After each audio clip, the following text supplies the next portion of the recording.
दोस्तों, भारतीय उपमहाद्वीप के इतिहास में कई महान साम्राज्य उभरे और अपने समय में पूरे क्षेत्र पर अपनी छाप छोड़ी। इन साम्राज्यों ने न केवल भारतीय उपमहाद्वीप के भू राजनीतिक परिदृश्य को आकार दिया, बल्कि कला, संस्कृति, विज्ञान और सामाजिक संरचना को भी महत्वपूर्ण ढंग से प्रभावित किया। इस ऐतिहासिक यात्रा में मौर्य, गुप्त और चोल साम्राज्य तीन प्रमुख साम्राज्य हैं जिन्होंने अपने अपने समय में भारत को नई ऊंचाइयों पर पहुंचाया। इस कहानी में हम इन महान साम्राज्यों की स्थापना, विस्तार, सांस्कृतिक योगदान और उनके पतन के कारणों को गहराई से समझने का प्रयास करेंगे। साम्राज्य की स्थापना। दोस्तों, मौर्य साम्राज्य का आरंभ भारतीय इतिहास का एक महत्वपूर्ण मोड़ था। यह साम्राज्य मौर्य वंश द्वारा स्थापित किया गया था, जिसकी शुरुआत चंद्रगुप्त मौर्य ने की थी। चंद्रगुप्त मौर्य का जन्म एक साधारण परिवार में हुआ था, लेकिन उनकी महत्वाकांक्षा और रणनीतिक बुद्धिमत्ता ने उन्हें भारत का सबसे पहला विशाल साम्राज्य स्थापित करने में सफल बनाया। मौर्य साम्राज्य की स्थापना का आधार अलेक्जेंडर के भारत पर आक्रमण के बाद के समय में पड़ा।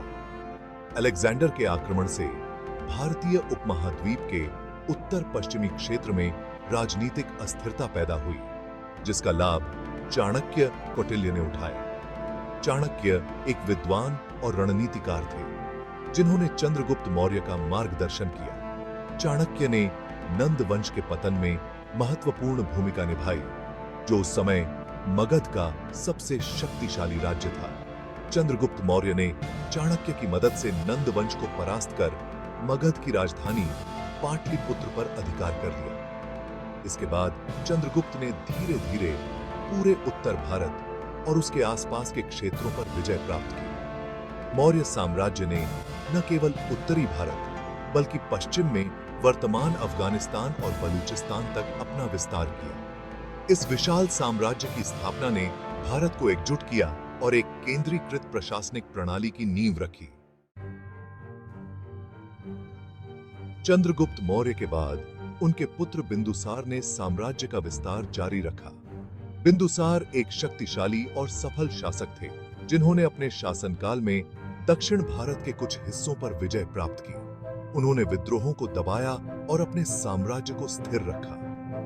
बिंदुसार का शासनकाल मौर्य साम्राज्य के विस्तार और समेकन का एक महत्वपूर्ण दौर था।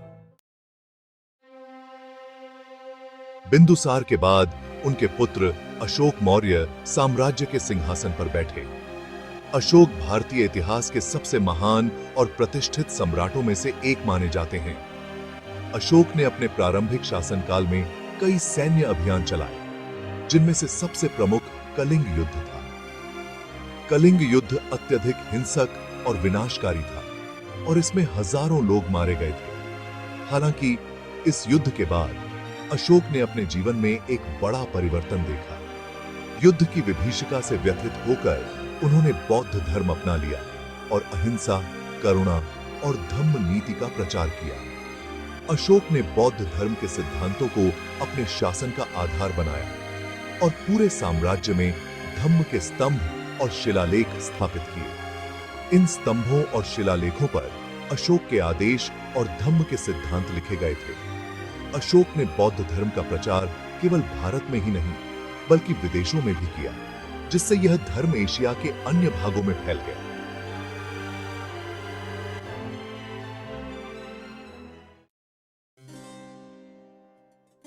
लेकिन सम्राट अशोक के चले जाने के बाद मौर्य साम्राज्य धीरे धीरे कमजोर होने लगा। अशोक के उत्तराधिकारियों में वह क्षमता और दृष्टि नहीं थी जो अशोक में थी। साम्राज्य के प्रशासनिक ढांचे में भी कमजोरी आने लगी। परिणाम स्वरूप मौर्य साम्राज्य विभाजित हो गया और धीरे धीरे छोटे छोटे राज्यों में बंट गया। लगभग 185 ईसा पूर्व में पुष्यमित्र शुंग ने अंतिम मौर्य शासक बृहद्रथ मौर्य की हत्या कर शुंग वंश की स्थापना की और मौर्य साम्राज्य का अंत हो गया। मौर्य साम्राज्य के पतन और उसके बाद के कई छोटे छोटे राज्यों के युग के बाद गुप्त साम्राज्य का उदय हुआ।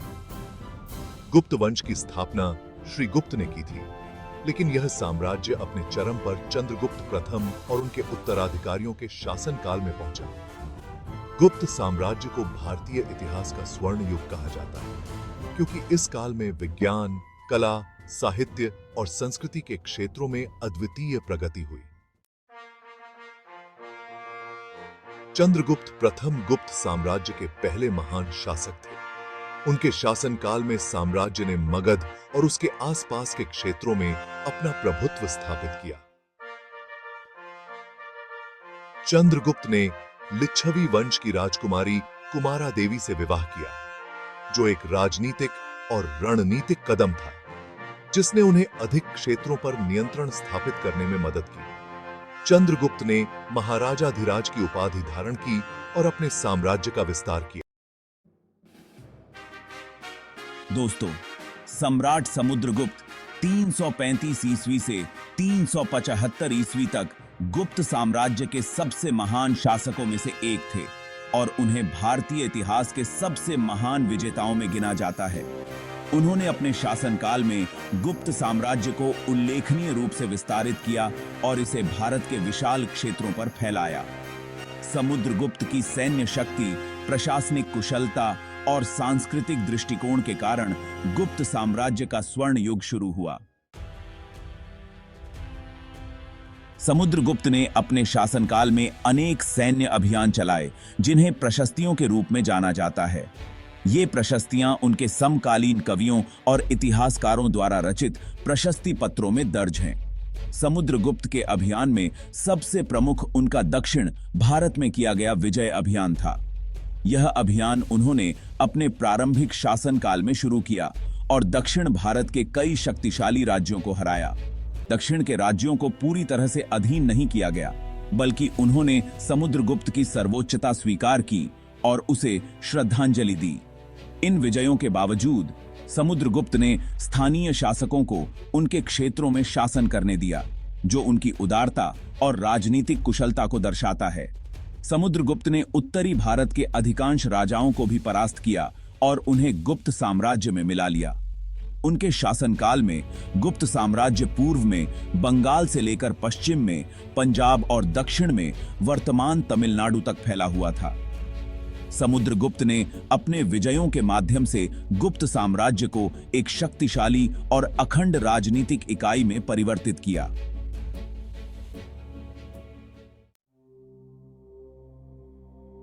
समुद्रगुप्त केवल एक महान योद्धा ही नहीं, बल्कि एक महान सांस्कृतिक संरक्षक भी थे। उनके शासनकाल को गुप्त काल का स्वर्ण युग इसलिए कहा जाता है क्योंकि इस समय में कला, साहित्य, संगीत और विज्ञान का अद्वितीय विकास हुआ। समुद्रगुप्त स्वयं भी एक उत्कृष्ट कवि और संगीतकार थे। उन्होंने साहित्य और विद्या के क्षेत्र में महत्वपूर्ण योगदान दिया और उनके दरबार में अनेक महान विद्वान, कवि और संगीतकार थे। समुद्रगुप्त ने बौद्ध धर्म, जैन धर्म और हिंदू धर्म का संरक्षण किया और सभी धर्मों के प्रति सहिष्णुता दिखाई। उनके शासनकाल में धार्मिक सहिष्णुता और सांस्कृतिक विविधता को प्रोत्साहन मिला, जिससे विभिन्न धार्मिक और सांस्कृतिक परंपराएं फलने फूलने लगीं। समुद्रगुप्त के शासनकाल में बौद्ध धर्म का व्यापक प्रचार हुआ और उन्होंने कई बौद्ध स्तूपों और मठों का निर्माण कराया। समुद्रगुप्त के उत्तराधिकारी चंद्रगुप्त द्वितीय विक्रमादित्य। समुद्रगुप्त के बाद उनके पुत्र चंद्रगुप्त द्वितीय 380 ईस्वी से 415 ईस्वी तक गुप्त साम्राज्य का नेतृत्व संभाला। चंद्रगुप्त द्वितीय को विक्रमादित्य के नाम से भी जाना जाता है और उनके शासनकाल को गुप्त साम्राज्य का स्वर्ण युग कहा जाता है। चंद्रगुप्त द्वितीय ने अपने पिता की नीति को जारी रखा और गुप्त साम्राज्य को और भी मजबूत किया। चंद्रगुप्त द्वितीय ने शकों पर विजय प्राप्त की, जो उस समय पश्चिमी भारत के काठियावाड़ और गुजरात क्षेत्रों में शासन कर रहे थे। यह विजय अत्यंत महत्वपूर्ण थी क्योंकि इससे गुप्त साम्राज्य को पश्चिमी भारत का व्यापारिक मार्ग प्राप्त हुआ और साम्राज्य की संपन्नता में वृद्धि हुई। शकों पर विजय के बाद चंद्रगुप्त द्वितीय ने विक्रमादित्य की उपाधि धारण की, जिसका अर्थ है वीरों का सूर्य। चंद्रगुप्त द्वितीय के शासनकाल में गुप्त साम्राज्य का विस्तार हुआ और यह पूरे उत्तर और पश्चिमी भारत के बड़े हिस्सों तक फैल गया। उनका साम्राज्य दक्षिण में नर्मदा नदी से लेकर उत्तर में हिमालय और पश्चिम में अरब सागर तक फैला था। इस काल में गुप्त साम्राज्य न केवल राजनीतिक और सैन्य रूप से मजबूत हुआ, बल्कि आर्थिक और सांस्कृतिक रूप से भी अत्यंत समृद्ध हो गया। गुप्त साम्राज्य का पतन। चंद्रगुप्त द्वितीय के बाद गुप्त साम्राज्य धीरे धीरे कमजोर होने लगा। उनके उत्तराधिकारी कुमारगुप्त और स्कंदगुप्त ने साम्राज्य को बनाए रखने के लिए संघर्ष किया। स्कंदगुप्त के शासनकाल में हूणों का आक्रमण हुआ, जिन्होंने साम्राज्य के कई हिस्सों पर आक्रमण किया और व्यापक विनाश किया। स्कंदगुप्त ने हूणों को पराजित किया, लेकिन इन आक्रमणों से साम्राज्य की शक्ति और समृद्धि को गंभीर क्षति पहुंची। हूणों के आक्रमणों के बाद गुप्त साम्राज्य का धीरे धीरे पतन हो गया। प्रशासनिक तंत्र कमजोर हो गया और साम्राज्य के विभिन्न हिस्सों में विद्रोह और अलगाव की प्रवृत्तियां उभरने लगीं। लगभग 550 ईस्वी के आसपास गुप्त साम्राज्य का अंत हो गया और भारत में पुनः छोटे छोटे राज्यों का युग आरंभ हुआ। चोल साम्राज्य भारतीय इतिहास के सबसे प्राचीन और शक्तिशाली साम्राज्यों में से एक था।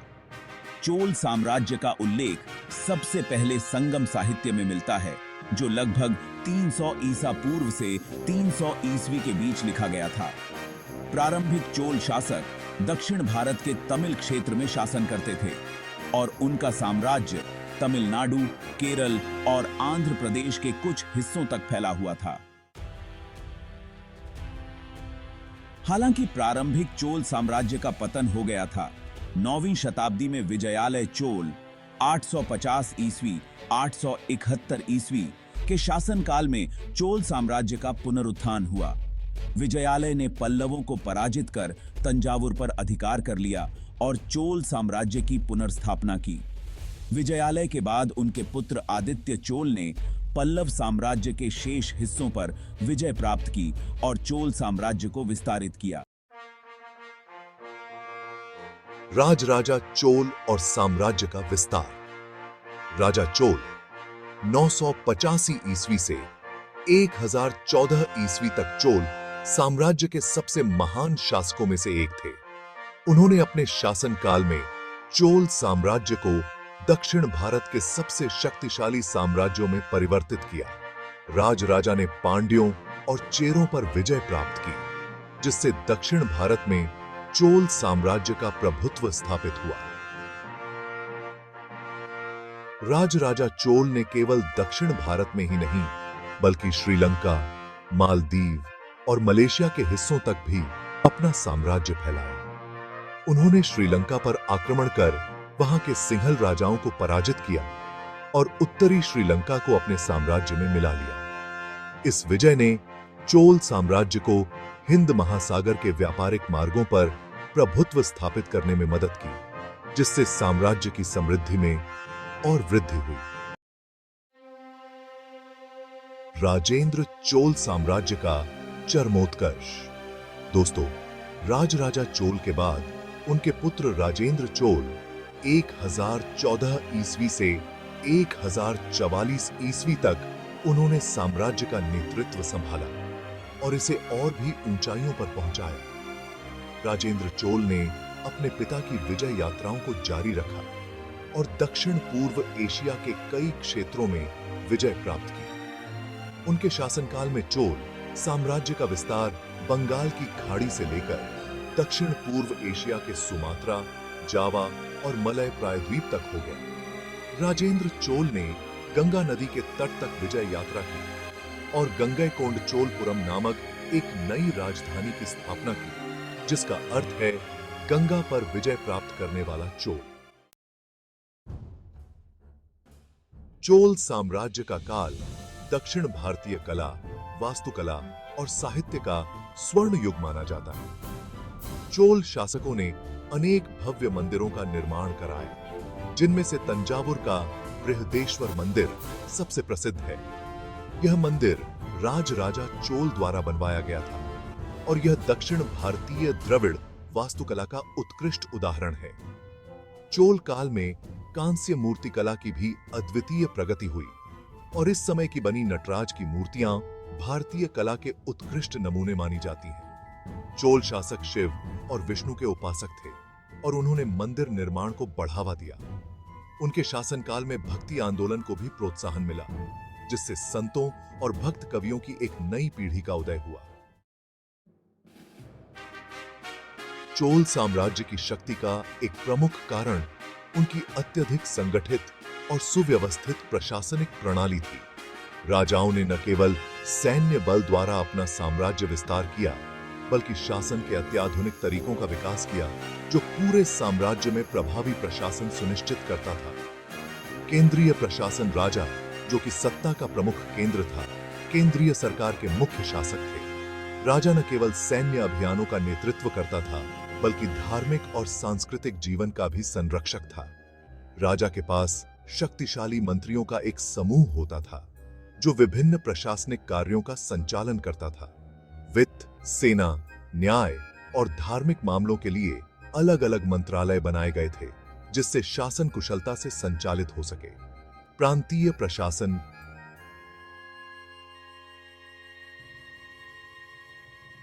चोल साम्राज्य को विभिन्न प्रांतों में विभाजित किया गया था, जिन्हें मंडलम कहा जाता था।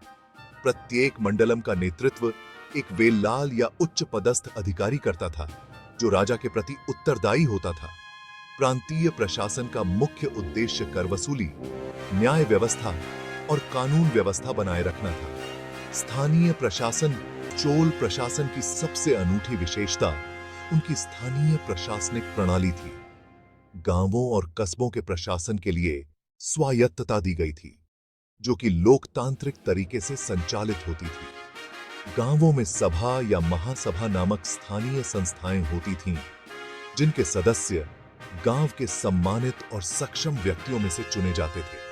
इन सभाओं में भूमि का वितरण, कर संग्रह, न्याय और अन्य प्रशासनिक मामलों का संचालन किया जाता था। इस प्रकार की स्थानीय स्वशासन प्रणाली ने चोल साम्राज्य को अधिक संगठित और स्थिर बनाए रखा। चोल साम्राज्य की सैन्य शक्ति अद्वितीय थी और यह उनके साम्राज्य विस्तार और समुद्री विजय का मुख्य आधार थी। चोलों की सेना दो भागों में बंटी थी, थल सेना और नौसेना। चोल सेना में पैदल सैनिक, घुड़सवार सेना, रथ और हाथी शामिल थे। हाथी चोल सेना की एक अनूठी विशेषता थी और युद्ध में इसे सामरिक रूप से इस्तेमाल किया जाता था। चोल सेना को उच्च स्तर की सैन्य प्रशिक्षण दी जाती थी और उनका शस्त्रागार अत्याधुनिक हथियारों से सुसज्जित होता था। चोलों की नौसेना भारतीय इतिहास की सबसे शक्तिशाली नौसेनाओं में से एक थी। चोल नौसेना ने न केवल दक्षिण भारतीय सागर तटों पर प्रभुत्व स्थापित किया, बल्कि सुदूर पूर्वी एशिया में भी विजय प्राप्त की। चोल शासक राजेंद्र चोल ने नौसैनिक अभियानों द्वारा सुमात्रा, मलय प्रायद्वीप और श्रीलंका तक विजय प्राप्त की, जो चोल नौसेना की शक्ति का प्रमाण है। चोलों की समुद्री शक्ति ने उन्हें हिंद महासागर क्षेत्र में व्यापारिक और सामरिक शक्ति बना दिया। चोल साम्राज्य की आर्थिक समृद्धि का मुख्य आधार कृषि और व्यापार था। चोलों ने एक उत्कृष्ट सिंचाई प्रणाली विकसित की थी, जिससे खेती का उत्पादन बहुत बढ़ गया था। कावेरी नदी के किनारे चोलों ने विशाल जलाशयों और नहरों का निर्माण कराया, जिससे खेती को स्थिरता और उत्पादकता मिली। मुख्य फसलें चावल, गन्ना और मसाले थीं, जिन्हें देश विदेश में निर्यात किया जाता था। चोल साम्राज्य में व्यापार भी अत्यधिक फलता फूलता था। भारतीय महासागर क्षेत्र में चोलों का व्यापारिक नेटवर्क सुदूर पूर्वी एशिया, अरब और यहां तक कि अफ्रीका तक फैला हुआ था। दक्षिण भारत से मसाले, कपास, हाथीदांत, रत्न और रेशम जैसी मूल्यवान वस्तुएं निर्यात की जाती थीं। इसके बदले में अरब और दक्षिण पूर्व एशियाई देशों से चोल साम्राज्य को घोड़े, कीमती पत्थर और विदेशी वस्त्र मिलते थे। चोल साम्राज्य का पतन। दोस्तों, चोल साम्राज्य का पतन भी उतना ही धीरे धीरे हुआ जितना उसका उत्कर्ष। 12वीं शताब्दी के बाद चोलों की सैन्य और प्रशासनिक शक्ति कमजोर होने लगी। चोलों के पतन का मुख्य कारण साम्राज्य के भीतर चल रहे उत्तराधिकार संघर्ष और उनके प्रतिद्वंद्वी साम्राज्यों पांड्य, चेर और होयसलों का उदय था। 13वीं शताब्दी के अंत तक चोल साम्राज्य पूरी तरह से विखंडित हो गया और उसके स्थान पर पांड्य साम्राज्य ने नियंत्रण स्थापित कर लिया। चोलों का पतन एक दीर्घकालिक और जटिल प्रक्रिया थी, जिसमें आंतरिक कलह, कमजोर नेतृत्व और बाहरी आक्रमणों ने प्रमुख भूमिका निभाई। महान साम्राज्यों की धरोहर। मौर्य, गुप्त और चोल साम्राज्य भारतीय इतिहास के 3 महान युग हैं। प्रत्येक साम्राज्य ने भारतीय उपमहाद्वीप को विभिन्न तरीकों से प्रभावित किया: राजनीतिक, सांस्कृतिक, धार्मिक और प्रशासनिक। मौर्य साम्राज्य की धरोहर। मौर्य साम्राज्य ने भारतीय उपमहाद्वीप के एकीकरण की शुरुआत की। चंद्रगुप्त मौर्य की राजनीतिक और प्रशासनिक कुशलता ने एक ऐसा साम्राज्य खड़ा किया जो पहली बार पूरे उत्तर भारत और उससे परे फैला था। अशोक महान का धम्म नीति और बौद्ध धर्म के प्रति समर्पण भारत की सांस्कृतिक और धार्मिक धरोहर का महत्वपूर्ण हिस्सा है। अशोक द्वारा स्थापित स्तंभ और शिलालेख भारतीय इतिहास के प्रमुख शिलालेखीय स्रोत हैं। गुप्त साम्राज्य की धरोहर। गुप्त साम्राज्य भारतीय कला, साहित्य, विज्ञान और गणित के स्वर्ण युग के लिए जाना जाता है। समुद्रगुप्त और चंद्रगुप्त द्वितीय जैसे शासकों के नेतृत्व में भारत ने वैश्विक स्तर पर सांस्कृतिक और वैज्ञानिक योगदान दिया। गुप्त काल में संस्कृत साहित्य, खासकर कालिदास की रचनाओं और विज्ञान में आर्यभट्ट के कार्यों ने आने वाली पीढ़ियों के लिए एक मजबूत आधार तैयार किया। चोल साम्राज्य की धरोहर।